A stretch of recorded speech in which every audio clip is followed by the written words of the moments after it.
introdução de dados no CIPCAD. Havemos de fazer a colocação de dados no nosso projeto, que sempre estamos continuando a ter aula em relação a esses todos os programas até chegar aqui neste momento. E também havemos de fazer o cálculo da própria estrutura. Então, esta é a aula 1. Então, logo para começar, eu vou abrir o meu programa, o CIPCAD. Eu estou a usar a versão 18. Então, qualquer versão funciona. Então, vou clicar no novo projeto. Vou dar o nome do projeto, aula, projeto aula.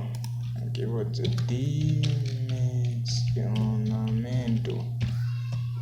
dimensionamento do projeto. Pronto. Vou localizar a pasta onde eu vou gravar o meu projeto. Pode ser em qualquer pasta mesmo. Escrever aula.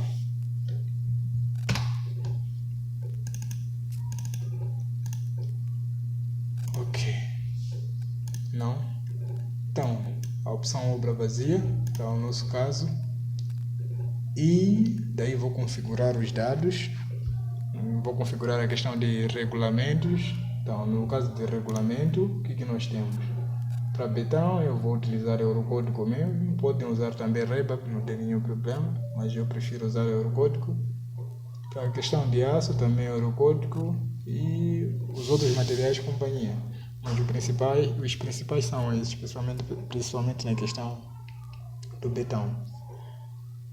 Mas o foco principal aqui é a questão do aço e betão. São os materiais que eu vou utilizar para trabalhar neste projeto. Então vou clicar em aceitar. Agora, na introdução de alguns dados, como no caso da tensão admissível, né? Tensão característica admissível, eu vou colocar aqui, vou colocar o betão mais pobre possível. Então, devido à dimensão da obra que nós temos, é uma obra que não é de grande porte, não é de grande envergadura, não tem muita responsabilidade, então não há necessidade de nós gastarmos tanto material. Então, o aço, o varão, vou assumir o A400 mesmo. Eu vou verificar algumas, ok, vou deixar assim por defeito. Então, o que eu tenho aqui? Ações de vento e sismo e outros fogos não vou considerar por causa desse edifício. Então, por final, vou clicar aqui, aceitar. Ok.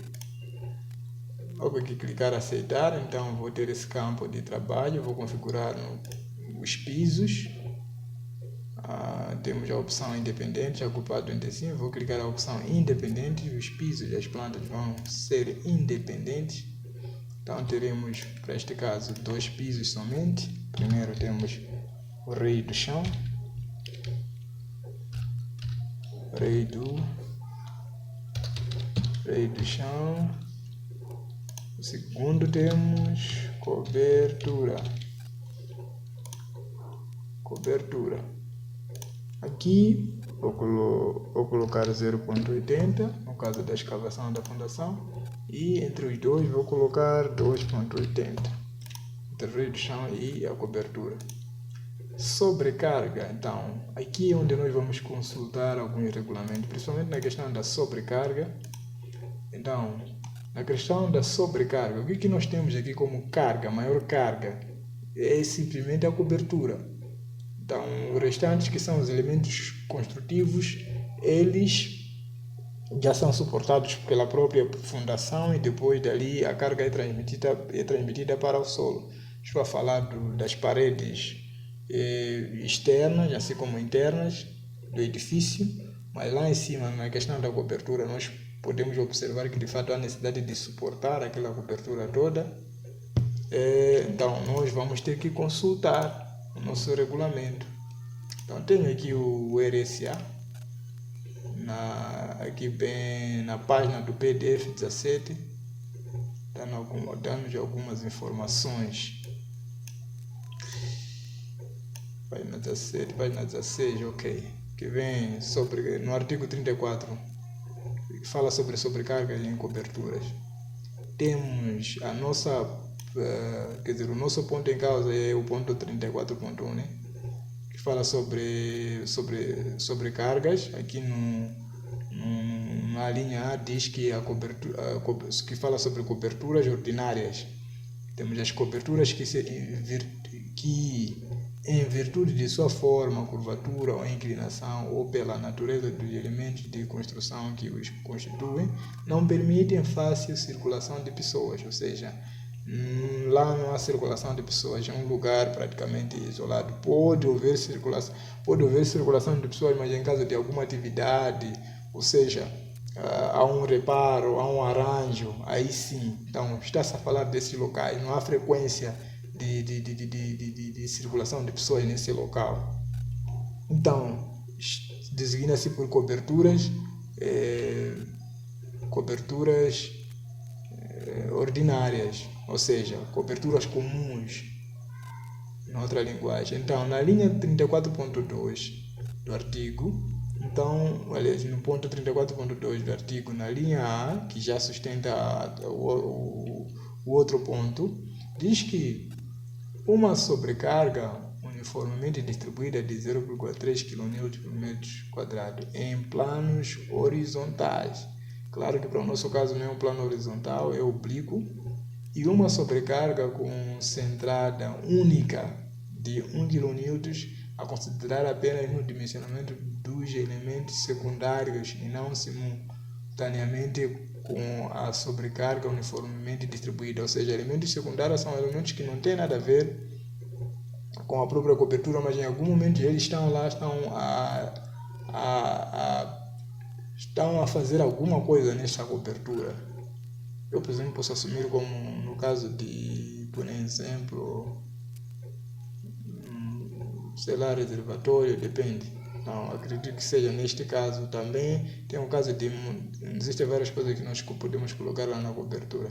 Então, estamos a falar de coberturas ordinárias. Mas, é claro que apesar de que aqui falaram sobre planos horizontais, mas existe uma sustentação bem aqui neste pequeno rodapé, que diz que a sobrecarga distribuída de 0,3 kN considera-se o mínimo admissível para o dimensionamento de qualquer tipo de cobertura, de modo a garantir a esta estrutura uma conveniente reserva de resistência. Então, a ideia no fim do dia é garantir a resistência.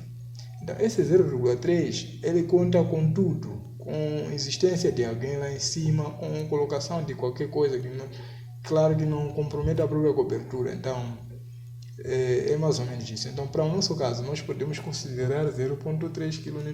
Está-se a falar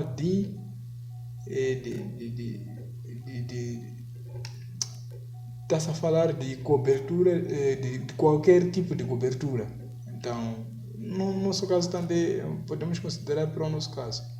Então, é isso. Então, temos 0,3. Então, eu vou colocar aqui sobrecarga na cobertura 0,3. Aqui no reis do chão, como é um lugar onde o suporte, então eu não vou contar com o reis do chão, eu vou assumir 0 mesmo. Aqui na questão de paredes também eu vou assumir 0, que não tem nada. Então, tudo 0, 0. Então, o meu foco é aqui, simplesmente. Sobrecarga na cobertura, quilonewtons por metro quadrado. Então, vou aceitar. Daí, vou definir a minha fundação está abaixo dos menos 0,6. Ok. Então, ficou com mais ou menos isso. Então, está aí. O meu ambiente já está preparado, já está criado. Então agora eu já posso fazer o meu trabalho sem nenhum problema. Então eu estava aqui, neste ponto 1. Agora vou entrar no ponto 2, na introdução dos dados. Na introdução dos dados, eu não vou trabalhar com nenhuma máscara. Vou trabalhar com coordenadas. Como? Como eu já tenho a minha planta, está aqui no ArchiCAD, né? Vejam a nossa cobertura inclinada, como ela é. Então, o que eu vou fazer? Em planta, eu tenho as dimensões dos meus eixos. Então, vou trabalhar com os eixos, simplesmente. Então, aqui vou considerar como a origem, um ponto 0, 0. Bem aqui. Daí, subsequentemente, vou espalhando outros pilares com base nessas cotas dos eixos. Ok, então posso ir para o meu CPCAD. Então, o meu primeiro pilar. Na questão de pilar também é um outro assunto. Nos pilares, no mínimo, normalmente, no caso do Eurocode e outros regulamentos, eles recomendam que o pilar tem que ter no mínimo uma área de 390 metros quadrados. Aliás, 390, desculpe, não metros, centímetros quadrados. E nós sabemos que o REBAP também, ele apenas simplesmente recomenda um pilar de 20 por 20. Então, 20 vezes 20 centímetros, temos 400 centímetros. Então, nós estamos a ver que os outros regulamentos são mais econômicos que o REBAP. O REBAP, ele opta mais pelo gasto, ou seja, pela segurança. Ele exagera um pouco nos resultados. Então, agora, para o caso deste pequeno edifício, que é de pequeno porte, primeiramente eu vou colocar dados aqui que não constam de fato no regulamento, a área não obedece, mas claro que isso não vai comprometer a minha obra. Mas em caso de dar algum erro aqui no cálculo, daí vamos ajustar, sem nenhum problema. Mas vamos experimentar com um pilar de 15 por 15.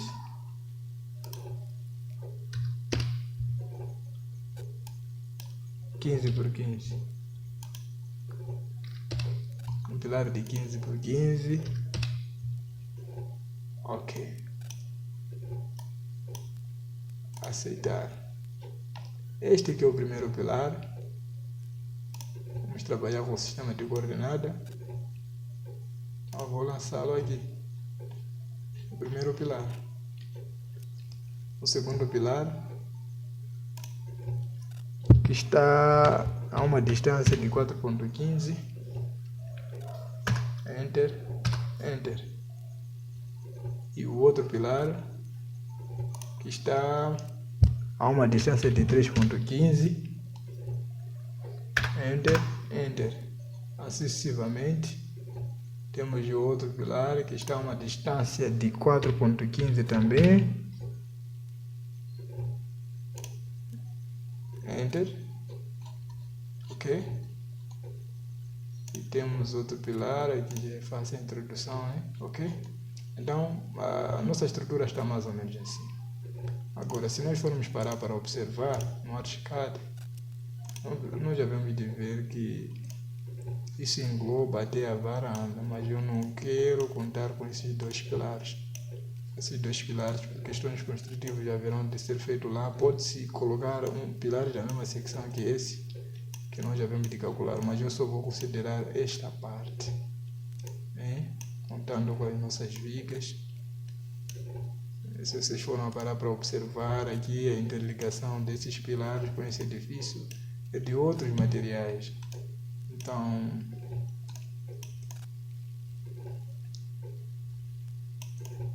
e pronto, é isso. Então, eu vou deixar assim como está. Ok, daí estávamos na introdução dos pilares, vamos para a entrada das vigas. Na entrada das vigas, no direito do chão, eu não vou colocar nada. A necessidade pode não se considerar. Então, vou apenas para a cobertura, o ponto focal, principal. Eu vou fazer a introdução das vigas, em que as vigas vou introduzir inicialmente uma secção de 20 de 15 por 20, né, de altura, só por questões de provocação. Então, a ideia, na verdade, é criar uma estrutura com problemas para depois resolvermos. Então, assim é mais fácil. Então, você já consegue observar e olhar e controlar bem o programa. Por exemplo, eu coloquei esses pilares de 15 por 15 propositadamente. Nós já vamos ver de seguida qual será o seu comportamento. Em algum momento ele acaba não criando nenhum problema, acaba aceitando. os cálculos eles dão sem nenhum problema, apesar de que esta área, com base no regulamento, não é recomendado. Ou seja, essa área, nessa secção, não é o recomendado. Mas em algum momento, por questões de conhecermos a realidade do campo, então, para não exagerarmos e começarmos a fazer gasto de materiais desnecessários em uma obra em que não há necessidade de colocar um pilar, sei lá, de grande suporte. Então, vamos colocar esses básicos, vamos testá-los e vamos ver como eles vão se comportar. Qual vai ser os seus resultados, como que eles vão lidar com toda essa situação. Ok. Então, de seguida, o que nós faremos? Faremos a introdução de cargas. Essa introdução de cargas engloba simplesmente a cobertura, como eu dizia. A cobertura simplesmente, bem aqui. O que nós temos na cobertura? Temos essa parede aqui triangular, temos a própria cobertura e pronto. Então, vocês já devem observar, se forem observar, vejam, aqui nós temos um pilar, aqui um outro pilar, aqui um outro pilar. Então isso significa que esses todos os pilares estão a suportar toda essa parte da cobertura juntamente com esta parede. E também deste lado o mesmo processo. Então o que nós faremos? Nós havemos de fazer alguns cálculos considerando alguns pesos lineares na viga, olhando para essas paredes. Então o que nós faremos? Vou abrir aqui um programa, Paint. Este programa aqui, vamos fazer algumas análises aqui. Então o que nós temos? Eu estava a dizer que nós temos uma parede assim, triangular, né? Essa parede triangular tem uma altura aqui de 1,20. Normalmente as cargas elas serão distribuídas triangularmente, mas para questões de otimização vamos considerar como se bem nesta área toda a parede existisse, para ser uma carga uniforme. Então, o que nós faremos? Eu tenho um pequeno elemento aqui. Primeiro temos que conhecer o peso específico do bloco. Então, o peso específico do bloco, com base no regulamento, varia nessas bandas de 15 kN/m³. Então, conhecendo o peso específico do bloco, então nós já vamos de calcular a área desta parede, né? Quer dizer, temos que ter a altura, sim, a altura, mas o que? Temos pé direito, né? A altura da viga, ok? A altura da parede, temos a altura da parede, temos já a espessura da parede. Então, nós teremos que conhecer em 1 metro linear, qual é o peso que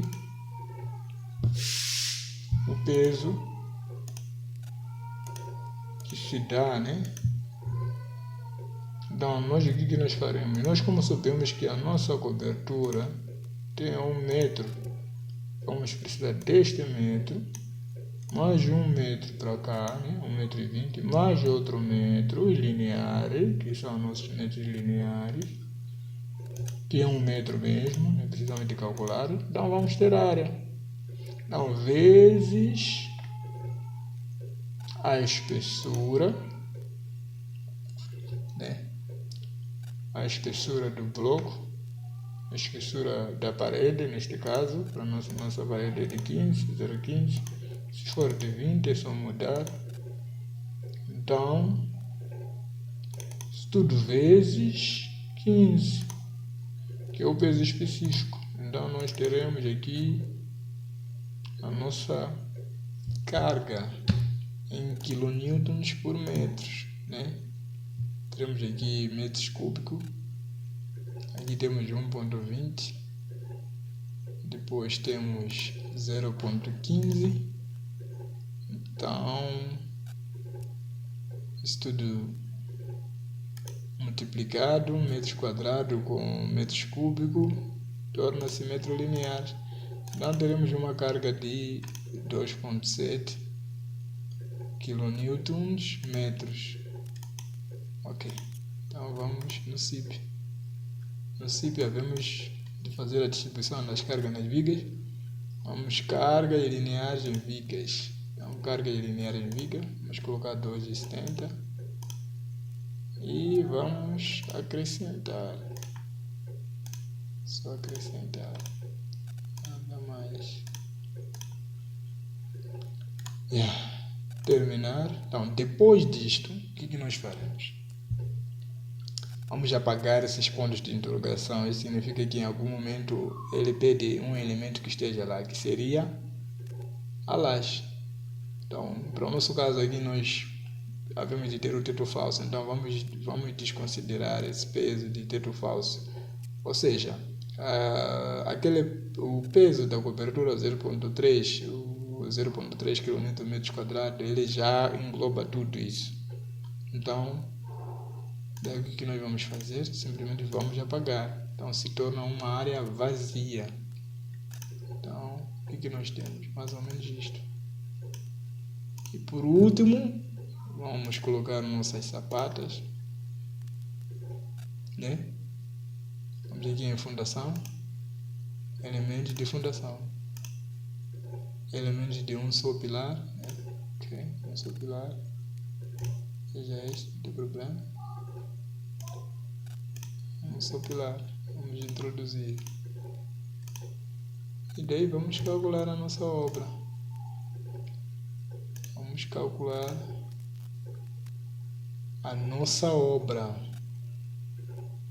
As vigas 1, 2, 3, 4, 5, 6, 7 são calculadas somente a flexão simples, devido à consideração de indeformabilidade, ok, da planta.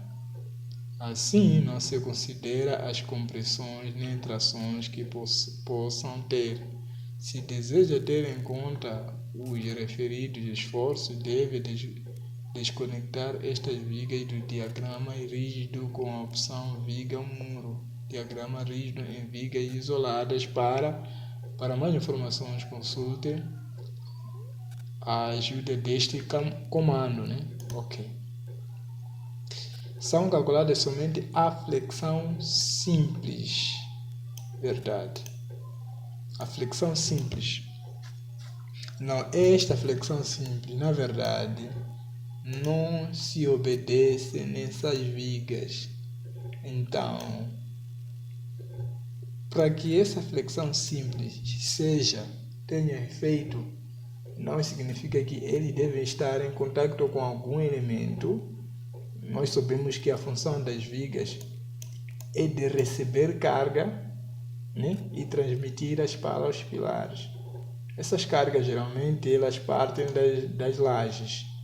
Então, as vigas elas são estruturas que a sua composição de natureza é rígida. Então, pela natureza do cálculo que nós estamos a fazer, elas não estão a conseguir se enquadrar nesse contexto. Então, há necessidade de desvincular eles, tornar eles elementos simples para facilitar, ou seja, para que eles consigam se enquadrar neste programa. Então, é mais ou menos isso que o programa está nos a pedir. Mas podemos não considerar esse assunto, manter assim. Então, o programa mesmo assim ele vai calcular. Não é nenhum problema grave. Ok. Então, vejam os erros que nós vamos encontrar nas vigas. No grupo 2, são erros estes que nós devemos ajustar. Então, o que nós vamos fazer? Vamos aqui nos resultados, né? Aqui nos resultados, onde havemos de verificar todos os erros necessários, mas isso já na próxima aula. Então, para hoje, vamos ficar por aqui. Então, espero que vocês tenham aprendido algo. Apenas quero vos pedir, se de fato vocês estão a aprender alguma coisa com isso, podem se inscrever e colocar um like para ver uma mensagem de fato que vocês estão a gostar das aulas. E se um like